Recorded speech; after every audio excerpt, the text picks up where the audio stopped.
amounts to a kind of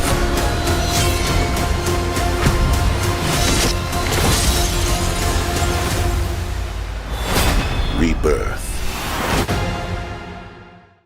Welcome back, everyone. It's Charlie. Now that we've all had a chance to watch the Spider-Man Brand New Day trailer 15 billion more times, there's way more Easter eggs, way more stuff going on in the background, way more secrets that they're trying to hide and edit out of the trailer digitally to remove spoilers, potentially. So we will break it all down. We see what you're doing, Marvel and Sony, trying to hide stuff in the trailer from us. Probably one of the biggest questions I got on my trailer video was this character here in the bus that he passes when he's being drugged by the tank. And people are wondering, is this Rogue? Because of the way her hair has that white streak in it. And it looks a little bit like Rogue in the comics. I'm going to go out on a limb and say this is 100% probably not Rogue, and this is just some random person, but they're trying to mislead you and make you think that it might be Rogue. I definitely think that they're playing on your idea of X-Men during the actual trailer, because there is X-Men stuff that's going on with her character, mutant stuff, Jean Grey stuff, so why wouldn't they be doing other mutant-related stuff in the trailer too? But the actual character sitting on the bus is not meant to be Rogue herself. Right now, I think that Sadie Sink is playing a version of Jean Grey, and she is meant to be the only big X-Men character, mutant character in the actual movie. There are many people with powers, and we'll talk about that because Bruce Banner talks to Spider-Man about his DNA mutating, so people are like, are they going to make Spider-Man a mutant in the MCU? Now, that's not exactly what's happening. They are doing some comic book arcs for Spider-Man with him changing, him evolving and his powers changing, but he's not turning into an actual mutant. He's just mutating. In Marvel Comics, the distinction is that people with biological powers are either mutates or mutants. It's a really small distinction, but it is important. So people who are mutants, like the X-Men, have to be born with the X gene that manifests and they get their biological powers that way. There are a couple traditional mutants, like X-Men type mutants, inside the MCU already, like Namor in Ms. Marvel. They already changed Ms. Marvel's backstory, and now she is a mutant. They literally called her one during the Ms. Marvel series. They even played a little bit of the X-Men the Animated Series theme song when they made that reveal and said mutant. Like a mutation.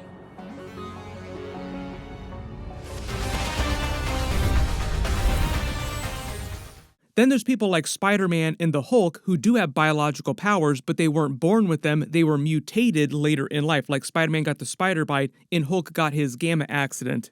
Monica Rambeau also had her DNA mutated by the Hex. Marvel actually calls these people inside the MCU in present day enhanced people. Captain America is another good example of that too. He is an enhanced individual, enhanced by the super soldier serum that mutated his DNA. There's also the digital readout when Spider-Man is being scanned later in the trailer that actually calls him out as an enhanced individual, not a mutant. But you do notice in the trailer, they really want you to think that he is going to evolve organic web shooters like Tobey Maguire's Spider-Man, and they're going to be paying off that funny Easter egg where they were all joking at each other with Andrew Garfield's Spider-Man wanting to see his holes and them talking about web blocks. Tom Holland's Spider-Man also remembers all that stuff. The spell didn't erase any of his own memories, so he'll remember talking to them about the actual organic webbing, like, oh, I knew a guy that actually had organic webbing like this. There was another version of me from another universe, who he will probably see again during Avengers Secret Wars. His actual transformation was from the other comic book storyline with the spider totems. Here's what I think they're changing from that. They're not going full-on spider totems, Ezekiel-type stuff, like spider gods and that kind of stuff. They're not getting that crazy with it. What they're probably doing is just adapting the portion of that storyline where he evolves, going into the cocoon and coming out with enhanced powers, spider-like powers. But I also think the other change they're doing is they're not going to do six-armed spider, like he's not going to grow 6 arms like he did in the comics, or turn into man-spider like he did during the animated series. But another cool comp to Spider-Man the Animated Series, if you haven't seen it, it's fantastic. That Spider-Man actually crossed over with X-Men the Animated Series, so Spider-Man has had a lot of adventures with the X-Men, which would make sense that he have this adventure now in the MCU, like the live-action version of this, with this version of Jean Grey. But obviously Kevin Feige and Marvel have very different plans for this version of Sadie Sink, Jean Grey, in the future of the MCU, this new X-Men reboot movie that they're making right after Avengers Secret Wars. The only enhanced abilities that we see Spider-Man having after he comes out of the cocoon so far are the organic webbing, like they really want you to think he has organic webbing, because notice he doesn't have his web shooters on when he comes out of the cocoon hanging upside down, and he uses his webbing, and also when he's fighting the hand ninjas at the end of the trailer, he doesn't have his web shooters on when he uses the enhanced webbing to break the katana, like break the steel of the katana. So one of the other new powers, with his red eyes here too, makes it seem like it's his version of a Hulk out mode, like a version of Bruce Banner hulking out. Both his webbing is stronger than his synthetic webbing, and he himself is actually stronger than he was before. This is also why I think they have the digital readout with all of his abilities on it, because his abilities will change during the movie. He will get stronger and have more abilities. I'm mutating. Into what? I don't know. Just reading what this digital readout actually does say, like zoom and enhance on it in the 4K version. Subject designation, Vigil 9, unidentified, enhanced operative. Like I said, MCU calls these types of people like Spider-Man, Hulk with biological powers, enhanced people, non-mutant superheroes with biological powers. Agility enhanced, non-lethal profile, like Hulk would be lethal probably, like someone with even more powerful biological abilities. Last known activity, urban traversal via synthetic filament, that's his web-slinging synthetic webbing going around the city. Visual lock acquired, confidence 92%. I think the idea is that this system scans his DNA, like down to his DNA, so it's meant to have a confidence level for people that can mimic or pretend to be other people, people who try to disguise themselves as other people, or people who can shapeshift, like Mystique for instance. Then it says enhanced human detected, superior strength, muscle fiber density, tensile strength, advanced class B, meaning that he's not quite as strong as someone like the Hulk who would be like A or even like S level, like whatever they consider like the top level. Then superior agility, neural report time, reflective overdrive, class C, which is exactly what it sounds like how quick is he? But they're also treating his spider sense, his heightened senses, as something a little bit different. Heightened senses, ocular enhancement, augmented class A, which naturally is his eyesight, like his eyesight is way better, but I also think it's a reference to his spider sense. Then it says Operation Agent Ramirez, priority elevated, so I think that the scanner here actually belongs to damage control, it doesn't belong to Bruce Banner. This is probably related to that prison that you see her trapped in, Sadie Sink's Jean Grey character in the trailer, and also the tank busting into the actual damage control prison.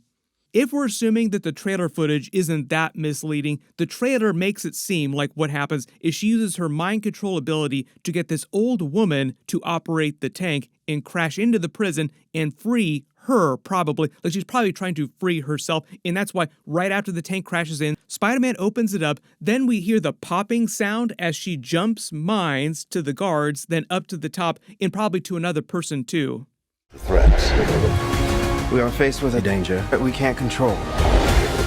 One we can't even see. That sound effect just makes it seem like she's just going from mine to mine. It's the way they're visualizing it on screen so people know when she's jumping into someone else's mind to mind control them. Also, probably, big theory now too, that she's trying to rescue herself from this damage control prison, and also it's probably the reason why the Hulk hulks out again.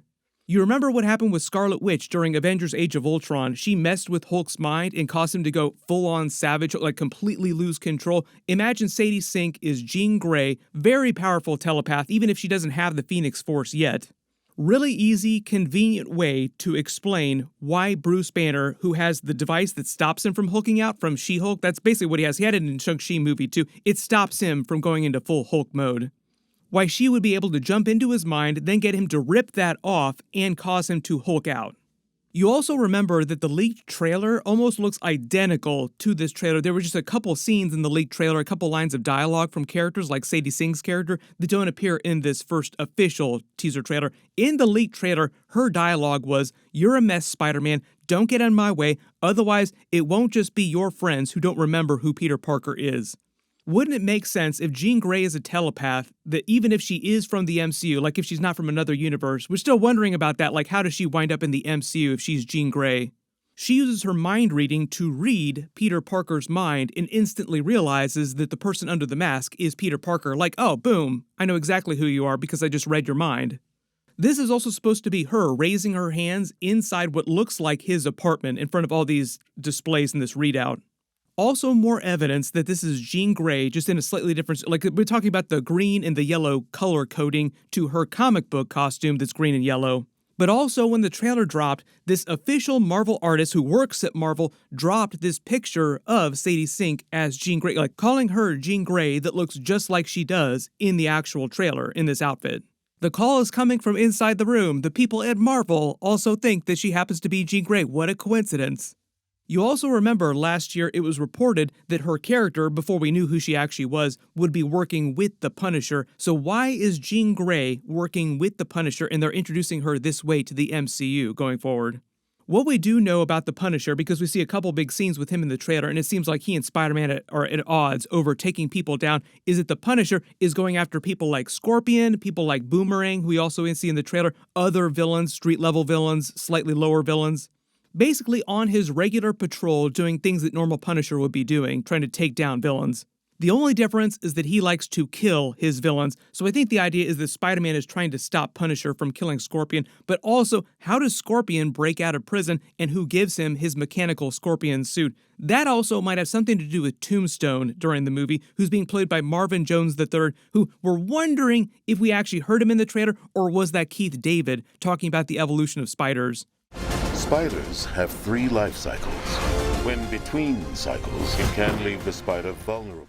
Re-listening to the trailer like 10-15 more times, it still sounds just like Keith David, but he was not announced for the movie, so we have no idea who he could be playing, and he sounds like he's giving a very scientific explanation for the evolution of spiders to Spider-Man. So the theory crafting is wide open for who he could potentially be playing. He actually says spiders have 3 life cycles, and between cycles, it can leave the spider vulnerable to threats. Those spiders that survive go through a kind of rebirth. As I said in my last video, this is meant to be both a metaphor for him going through the cocoon, evolving, getting more spider powers like the other storyline, but also the rebirth of Spider-Man in a creative sense at Marvel Studios. They're using this movie as a creative refresh for the characters, as well as like the Hulk character too. Like they want to get him back to Savage Hulk mode for Avengers, Doomsday, and Secret Wars. You also remember this is clearly meant to set him up for a new trilogy of movies. People are also wondering too, because they tease the symbiote at the end of Spider-Man No Way Home inside the MCU, are they going to do symbiote during this movie too? Like, are they trying to hide the symbiote powers in the symbiote suit somewhere in the movie? My assumption is no, just because there's so much other stuff happening in the movie. It just feels like doing a symbiote arc on top of all that would be way too much, and they're going to save Spider-Man's symbiote for Avengers Secret Wars so they can be a little bit more comic book accurate. Like Marvel and Sony change stories from the comics all the time in very significant ways, but there'll be some Easter eggs for big comic book moments, and it just seems like too much of a slam dunk to see him get his symbiote during actual movie Secret Wars. Then they can just do more symbiote arc in whatever Spider-Man 5 and 6 wind up turning into in the future. We have the actual full text of what his letter reads to MJ, so zoom and enhance here. It says, "Hi, my name is Peter Parker and you don't remember me, but I have something to tell you that's going to sound crazy, but it's the truth, and I know you're going to believe me because you're very good at telling when I'm lying. We used to know each other, we were together, but something bad was going to happen to the world, and the only way to stop it was to make everyone forget me, including you, because I'm not just Peter Parker, I'm Spider-Man. And sometimes, Spider-Man has to do the hard thing, even if it breaks Peter Parker's heart. Maybe I'll never read this to you, maybe I'm just writing this for me, maybe that's my responsibility to live alone with the truth. But the truth is I love you, and I hope that deep down, something inside you remembers you love me too." So now you look at their Charlie Day meme board in the background in their apartment, and MJ and Ned seem like they're trying to figure out who Spider-Man is, and she actually does still love him deep down, but she doesn't totally understand what's happening because of the effects of the spell. There are a couple other real notable Easter eggs they also spotted in the background after watching the trailer a couple more times. Notice that MJ still has the Black Dahlia broken necklace that Peter gave her in the previous movies, and the Charlie Day-style conspiracy board of Spider-Man pictures in the room seem like it actually belongs to Ned Leeds, and MJ in Spider-Man, like Peter Parker, accidentally winds up seeing it, going, wait a minute, are you trying to figure out who Spider-Man is? And it's also meant to be another comp to Spider-Man Far From Home when we found out that MJ had been trying to figure out if Peter Parker was Spider-Man this whole time. Like she figured out on her own in the original Spider-Man MCU trilogy, maybe she's trying to do it again now. There are also people that swear that they can spot some Daredevil pictures on this board here with Spider-Man in the background. So like Spider-Man over the past couple of years since the events of Spider-Man No Way Home has had adventures with Daredevil in the background, but I don't know that I can necessarily spot actual Daredevil in the background. So you can let me know if you think that Daredevil is on this board too with Spider-Man in some of the pictures. Charlie Cox swears that he is not in this movie. We will see if that's accurate, because next big Easter egg, there's this moment here that feels right out of Spider-Man No Way Home's trailer. If you remember the famous Andrew Garfield trailer where they digitally removed him from that Sinister Six fight at the end, but everybody still looked at it and said, there's probably a missing Spider-Man that they just took out of this trailer. When you look at this new scene of him flying across camera against the hand ninjas, there's all this dead space, and some of the hand are actually looking downward below him, so it's almost like there are a couple figures that they digitally removed from here. Who are the missing people in this photo? My early assumption is that it's probably Punisher and Hulk. Part of the idea in the movie is that we do see them go up against each other. Like, we'll see a moment where Hulk hulks out and Spider-Man has to try and stop him. He tries to stop Punisher from killing people. So, like, they fight a little bit early in the movie, but at the end of the trailer, we also see Punisher trying to help Spider-Man out. So that's probably from that scene where they're all flying across camera at the hand ninjas, where all of them work together.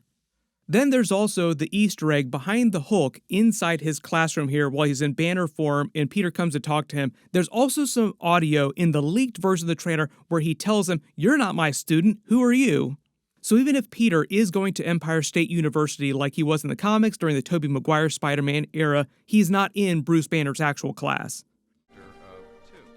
My assumption is that he's just going through this evolution, like he comes out of the cocoon and he needs help, so he goes to one of the science bros that he knows, even though technically Bruce Banner doesn't remember that Peter Parker, is Spider-Man and they fought together as Avengers. He obviously talks to him all about mutation. I've already talked about that, but notice behind him on the board, QCD, it's lattice quantum chromodynamics. This is an actual real-life complicated scientific theory all about quarks and particles found inside every atomic nucleus. At low energies, quarks are at the mercy of fundamental force called the strong force, which binds quarks together and makes them impossible to isolate. If one quark gets too far away from another quark, the strong force will spontaneously pull a set of particles from the vacuum, a quark, to replace the wayward quark, and an anti-quark to couple with it and form a composite particle. This bizarre behavior makes it extremely difficult, if not impossible, for scientists to make accurate predictions about isolated quarks. Scientists then use this to talk about quantum dynamics in the fourth dimension. You remember that time is basically the fourth dimension, so here we're getting back to MCU stuff. In the actual trailer, I think this is meant to be a very pointed Easter egg for what's happening in this movie with all the characters, especially Sadie Sink's Jean Grey character, which might be from another universe, and what happened with his spell during Spider-Man No Way Home, the way it affected reality, and what's happening with Avengers, Doomsday, Secret Wars, the incursions, and Doctor Doom stuff. Basically, Bruce Banner's lesson is meant to be like a metaphor for what's happening in the MCU right now in this movie, what just happened, and what's going to happen in Avengers Doomsday. Peter's spell destabilized the multiverse even more, and they're going to use this theory, QCD, to explain how Jean Grey, Sadie Sink's character, wound up in the MCU, and how this leads to more incursions in the slow collapse of the multiverse as reality is collapsing in on itself because of what's happening. Some of the other really important questions too. How long has Sadie Sink been stuck inside the MCU? Like, how long has she been working with Punisher? How long is she stuck inside that damage control prison?